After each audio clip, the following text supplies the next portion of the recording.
एक दिन की बात है कि रावण की बहन शूर्पणखा वो वहां भ्रमण करते हुए आई। पीछे जब सत्संग प्रारंभ हुआ था भगवान श्री राम के चरित्र का, तब आया था विश्रवा को कुबेर जी ने सेवा में 3 नौ युवतियां जो मायामयी और बहुत सुंदर थी। एक पुष्पोत्कटा और मालिनी और राका। पुष्पोत्कटा से रावण कुंभकर्ण, मालिनी से विभीषण और राका से ये शूर्पणखा और खर, इनका प्रादुर्भाव हुआ था। विश्रवा जी पुलस्त जी के ही अंश से प्रकट हुए थे। उत्तम ब्रह्म ऋषि हैं जो ब्रह्मा जी के मानस पुत्र कहे गए हैं, पर क्रोध भाव से कुबेर जी के साथ द्वेष करते थे। प्रारंभ में सुना था उस भाव का प्रभाव हुआ कि माता राक्षसी कुल की थी, तो ये राक्षस स्वभाव वाले प्रकट हुए। पर बड़ी विचित्र लीला, उनमें से विभीषण जी भगवान के परम भक्त। तो ये बहन ही हुई, पिता एक ही है और माता अलग अलग है। ये घूम रही थी, पता नहीं कौन सा सौभाग्य भगवान पर इसकी दृष्टि पड़ी और मोहित हो गई। यद्यपि ये बड़ी भयावनी और राक्षसी स्वभाव की, उसने देखा भगवान श्री राम को तो हृदय में विकलता हो गई। ऐसा सुंदर रूप, अपने को रोक नहीं पाई। प्रणाम है भैया, भगवान के रूप में कौन नहीं मोहित हो जाएगा, प्रणाम है।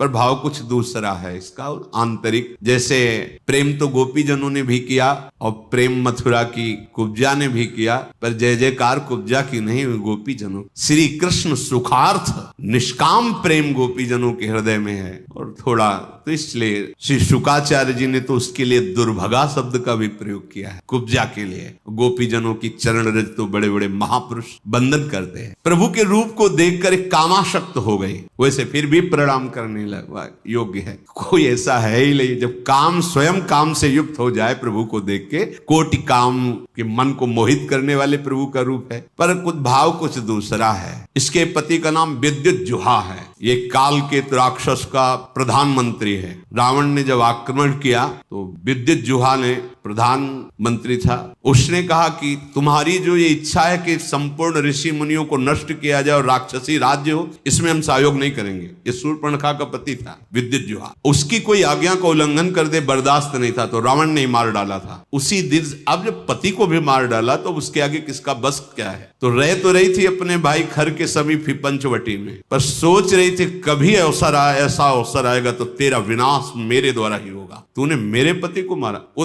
राक्षस तो था विद्युत जुहा, पर धर्मयुक्त था। वो कहता ऐसा नहीं, आप ऋषि मुनियों को मारे, राक्षस राज साबित करे, इस पे हम आपका सहयोग नहीं करेंगे। तो मार डाला उसे, क्योंकि जो अपने स्वार्थ में अंधे होते वो रिश्ते नातों का सम्मान नहीं करते। अब ये स्त्री शरीर में थी तो राक्षसी, पर मन मारे बैठी थी कि कोई हमें ऐसा।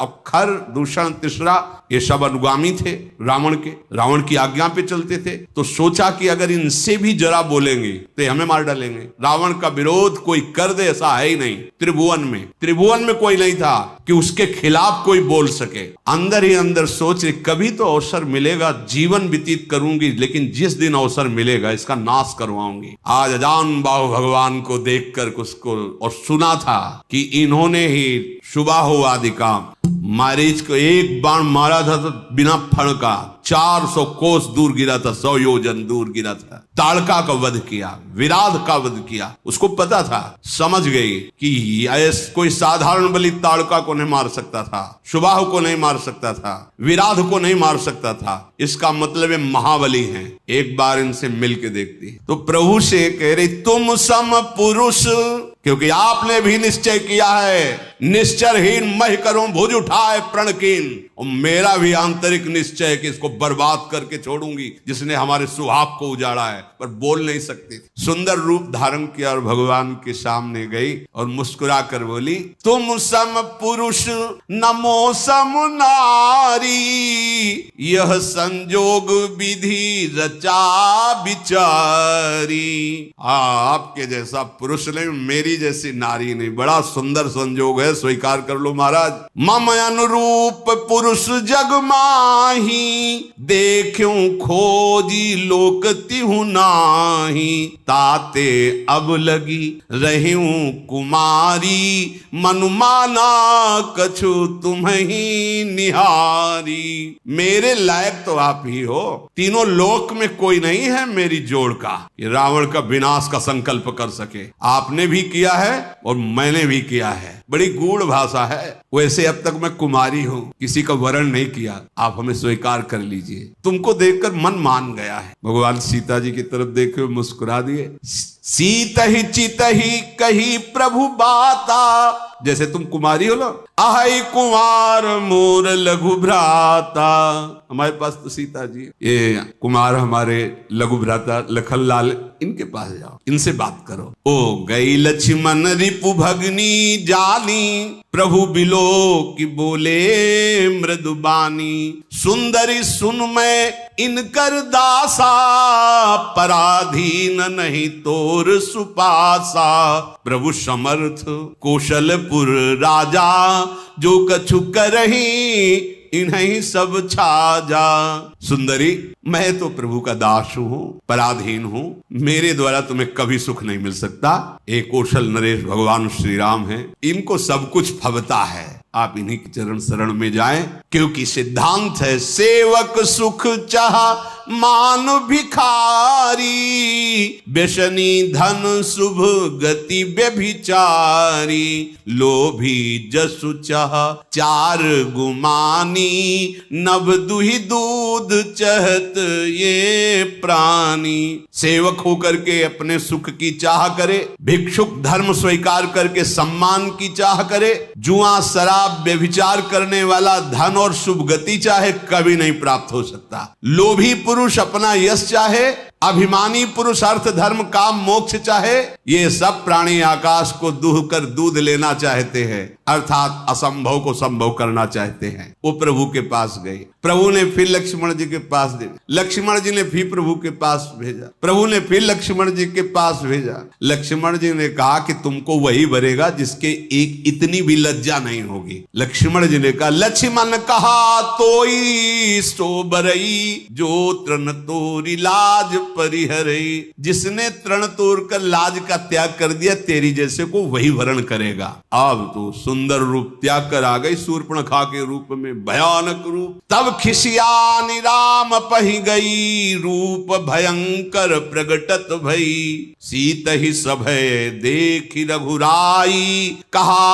अनुज सन शयन बुझाई। सीता जी को भयभीत देखकर भगवान ने पीछे किया सीता जी को, लक्ष्मण से कहा हिसाब कर दो इसका, नाक कान काट। लक्ष्मण तिलाघों सो नाक कान बिन कीन, ताके कर रावण को मनो चुनौती दिन। नाक कान काट के मानो निशाचर राज रावण को चुनौती भेजी हो।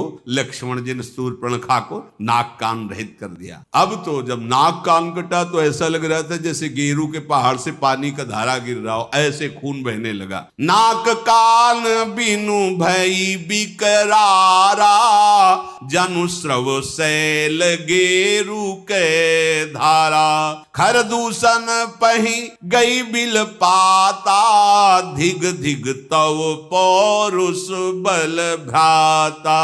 नाक का वैसे विकराल थी, जब नाक कान कटा तो लाल लाल खून बह रहा और विकराल रूप हो गया। अब अवसर ढूंढा, अब विनाश का कार्य शुरू करूंगी। गई खरदूषण के पास और कहा, तू भाई है, बड़े बलवान बनते हो तुम, राक्षस राज बनते हो, देखो तुम्हारी बहन का नाक कान काट, तुम्हारे बल को धिक्कार है। तो किसने किया है?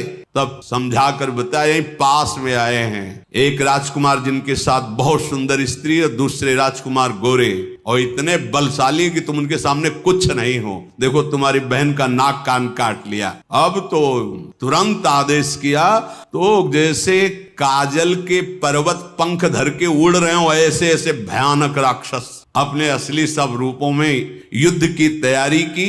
नाना वाहन नाना कारा, नाना युद्ध धर घोर पारा। सूपनखा आगे कर लीनी, आगे आगे सूपनखा नाक कान काटे हुए खून बहते जा रहे, पीछे से भयानक सेना। चलो ले चलो, कहाँ है वो राजकुमार? अब तो मृत्यु के वशीभूत होकर ये सब खिंचे हुए चले जा रहे राक्षस, गरज रहे हैं, ललकार रहे हैं। कोई आकाश में उड़ रहा है, कोई बड़ी अपनी बलवीरता की डींगे हाँक रहा है। अरे कोई कहता जीते जी दोनों भाइयों को पकड़ लो, पकड़ के मार डालो, उसकी स्त्री को छीन लो। ऐसे आवाजें गूंज रही। भगवान ने धूल देखी, लक्ष्मण से कहा राक्षसों की भयानक सेना आ रही, तुम सियाजी को ले जाओ और कंदरा में गुफा में छुप करके रहो, सावधान रहना, बड़े मायावी राक्षस हैं ये। लक्ष्मण जी धनुष पर प्रत्यंचा चढ़ाकर बाण लिए हुए सीता जी को आगे करके गुफा में जाके सीता जी को विराजमान किया। अब वो राक्षसों की सेना समीप आई, राम जी ने टंकार की धनुष की, तूड़ी से बाण निकाल करके हाथ में लिया। कठिन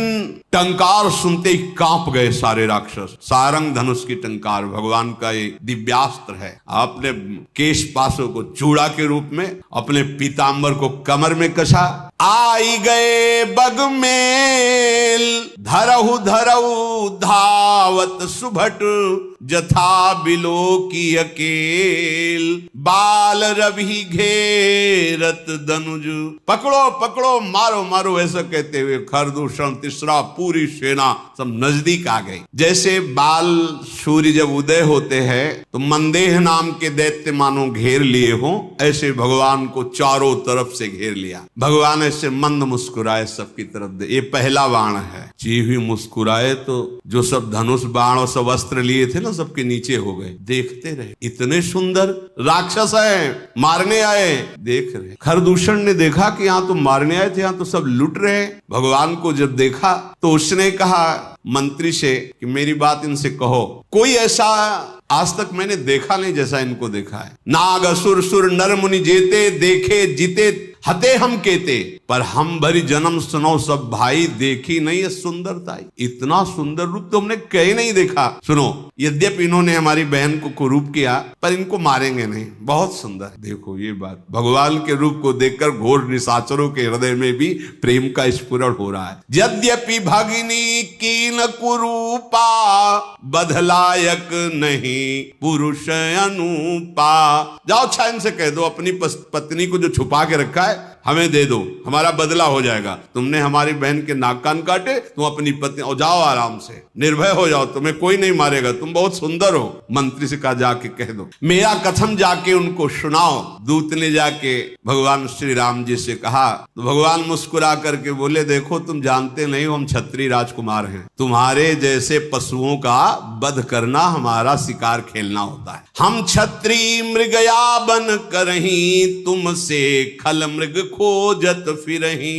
तुम्हारे जैसे राक्षसों का वध करना हमारा स्वभाव है, और तुम जहां लड़ना चाहिए वहां हमें सलाह देने आए हो। अरे तुम जानते नहीं, तुम हमें बालक मत समझो, काल भी हमारे सामने खड़ा हो जाए तो हम उससे पराजित होने वाले नहीं हैं। दैत्य कुल का नाश करना और मुनियों की रक्षा करना यह मेरा संकल्प है। तुम्हें हम बालक दिखाई दे रहे हैं, लेकिन दुष्टों को दंड देने के लिए संग्राम में आज तक कभी पीठ दिखाया हो रघुवंशियों ने, ऐसा प्रमाण नहीं मिला, और उसी वंश का मैं हूं। जाओ अपने स्वामी से कह दो, रण में ये मित्रता और कपट और चतुराई की बातें नहीं करते, युद्ध करना चाहिए। अगर तुम्हारे में सामर्थ्य नहीं तो भाग जाओ यहाँ से, अगर सामर्थ्य है तो युद्ध करो, ये सलाहें मत भेजो। ये जो ही बात कही तो जल गया खरदूषण। हमने तो इस पर दया की, ऐसा कटु भाषण करता है, तुरंत इसको मार डालो। अब योद्धा बाण धनुष तोमर शक्ति बर्छी कृपाण परिक कटार फरसा ये सब लेके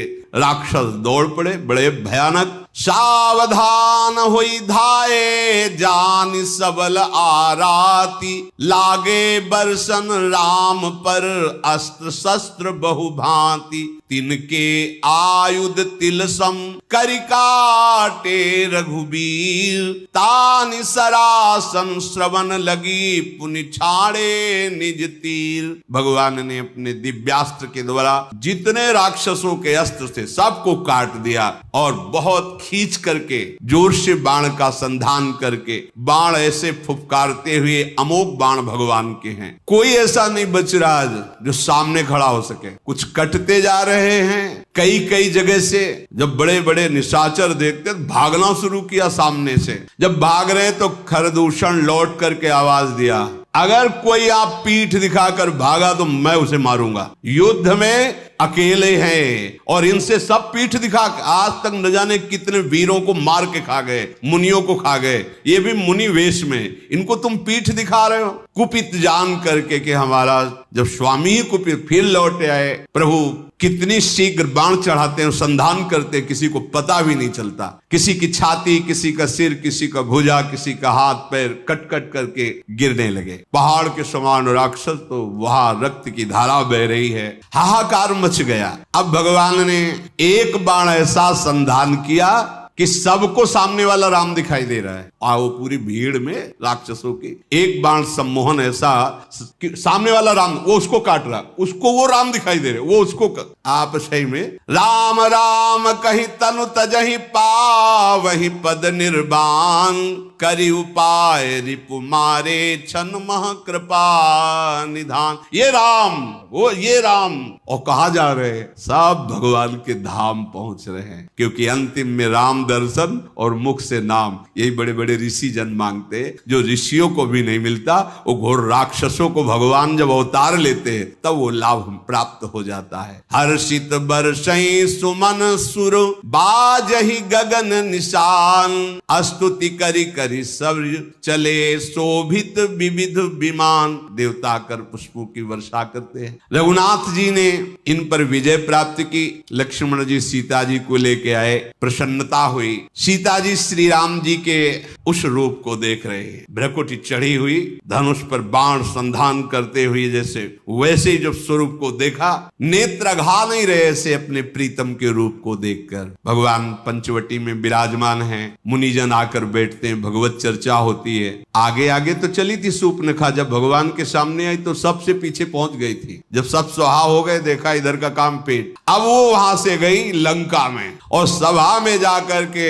हाथ पटक पटक के जमीन पे, छाती पे, माथे पे रोने लगी। रावण ने देखा, उसने क्या बात है, तेरी दशा ऐसी किसने की? बोले मदिरा पीता है और पड़ा रहता, सुख भोग करता है, ऐसे कहीं राज्य चलता है? सूर्पनखा ने कहा, करसि पान सोवस दिन राती सुध नहीं तो सिर परा राती। बहुत बड़ा दुश्मन आ गया है तुम्हारा। तुम राजनीति को जानते नहीं हो, केवल शराब पीते हो, मदिरा पीते हो और उन्मत्त होकर महल में बने रहते हो। जानते हो अगर विषयों का संग करे तो सन्यासी का नाश हो जाता है, अगर ठीक सलाह देने वाला मंत्री ना हो तो राजा का नाश हो जाता है, अगर मान प्रिय लगने लगे तो ज्ञान का नाश हो जाता है, मदिरा पीने का वाले का ऐश्वर्य और लज्जा का नाश हो जाता है, विवेक ना हो तो वैराग्य केवल नाटक रह जाता है। ऐसे ही यदि राजनीति सही ना हो तो राजा का नाश हो जाता है। मैं सही कहती हूँ कि अब तुम्हारे नाश का अवसर आ गया है। बहुत बड़ा दुश्मन तुम्हारे समीप आ चुका है। दुश्मन को और आग को कभी छोटा नहीं समझना चाहिए। रावण,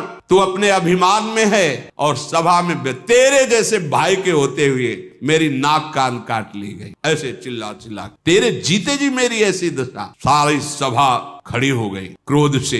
शूर्पणखा बाह लंबी कर करके रावण से तेरे जोश में चढ़ाए, आप तेरा विनाश। क्योंकि ये बात तब नहीं कहती जब सुहाग उजाड़ दिया था कि तेरे होते हुए तेरे हाथों से सुहाग नहीं। अब आज अपनी बात बता करके वो रोने लगी। तू ये तो बता कौन शत्रु है त्रिभुवन में, कौन ऐसा जो रावण से भयभीत ना होता हो? कहा है अयोध्यापति महाराज दशरथ के लाडले कुमार श्री राम, लक्ष्मण और बहुत सुंदर उनके साथ स्त्री है, वो आए हुए हैं, जिनकी भुजाओं का बल पाकर अय दशमुख रावण अब कोई भी मुनि तेरे से भय नहीं खाता। देखने में बालक है पर काल के भी वो महाकाल हैं। परम धीर, श्रेष्ठ धनुर्धर, महान गुणों से युक्त, महान बल, अतुलित बल प्रताप, द्रोह भ्राता, खल बदरत सुर मुनि सुख दाता, शोभा धाम राम अस नामा, तिनके संग नारी एक श्यामा। दोनों भाई महान बलशाली, परम सुंदर, शोभा के धाम, नाक कान कटे फिर भी कह रही परम सुंदर है वो, दुष्टों का वध करने में समर्थ है, शांत भक्त, देवता मुनि इनको सुख देने वाले हैं, उनका नाम है राम। उनके साथ बहुत सुंदर नवयुवती है। विधाता ने ऐसी स्त्री तो त्रिभुवन में बनाई ही नहीं है जैसी स्त्री है। 100 करोड़ कामदेव भी न्यौछावर हैं, ऐसा सुंदर स्वरूप राम जी का, तो 100 करोड़ रति भी न्यौछावर है ऐसा सुंदर स्वरूप उस युवती का। उन्हीं के छोटे भाई गोरे भाई लखन जी ने मेरी ये दुर्दशा की है। और जब मैं ये बात खरदूषण से कही तो पूरी सेना सहित वहां गए। खरदूषण, तिसरा, इन सब को काट के फेंक दिया, कोई नहीं बचा। शूर्पणखा की बात सुनकर रावण के माथे पे पसीना आ गया। उसने कहा कि सुर नर असुर नाग खगमाही, मोरे अनुचर कहां को नाही, खरदूषण मोहिसम बलवंता, मार सके को बिनु भगवंत। ऐसा कैसे हो? खरदूषण तिसरा को कोई मार सके? ये तो केवल भगवान ही मार सकते हैं, दूसरा कोई मार ही नहीं सकता। सुर रंजन भंजन मही भारा, जो भगवंत लीन अवतारा। ये कोई साधारण ज्ञानी भी नहीं है, भगवान शिव का ये महान अनन्य भक्त है। अब स्वभाव में राक्षसी प्रवृत्ति है। विचार किया उसने कि खरदूषण तिसरा इनको तो भगवान ही मार सकते हैं। और मैंने सुन रखा है ऋषियों से कि भगवान का अवतार होगा जो अपने भक्तों के मन को सुख देने वाले हैं, जो संसार के भार का हरण करने वाले हैं, उन्हीं भगवान का अवतार। तो क्या उन्हीं भगवान का अवतार हो गया? यदि वो भगवान हैं तो मैं जाई बैर हठि करऊं, प्रभु सर प्राण तजे भौतरऊं। अगर भगवान है तो मैं उनसे बैर भाव की उपासना, ऐसा दृढ़ बैर करूंगा कि उनके अमोघ बाण से परम पद को प्राप्त होऊंगा। क्योंकि मैं जानता हूं मेरे से भजन तो होगा नहीं। हो ही भजन न तामस देहा, मन क्रम वचन मंत्र दृढ़। मैं राक्षसी स्वभाव का हूं, मेरे से भजन नहीं होगा, पर मैं बैर करूंगा, पर दृढ़ बैर करूंगा। इनके सिवा किसी और का चिंतन न हो, ऐसी दुश्मनी इनसे ठानूंगा। भक्ति से तो भजन होने वाला नहीं इनसे, पर इनका मैं ऐसा चिंतन करूंगा बैर भाव से। अंतिम समय तक इसका निर्वाह किया रावण ने। कहा राम रन हतोपचारी। अगर कहीं राजकुमार हैं तो अभी मजा चखाता हूं, अगर कहीं भगवान हैं तो दृढ़ बैर करूंगा, इनके बाणों से मैं परम धाम को जाऊंगा। शेष चर्चा आगे। श्री राधा वल्लभ।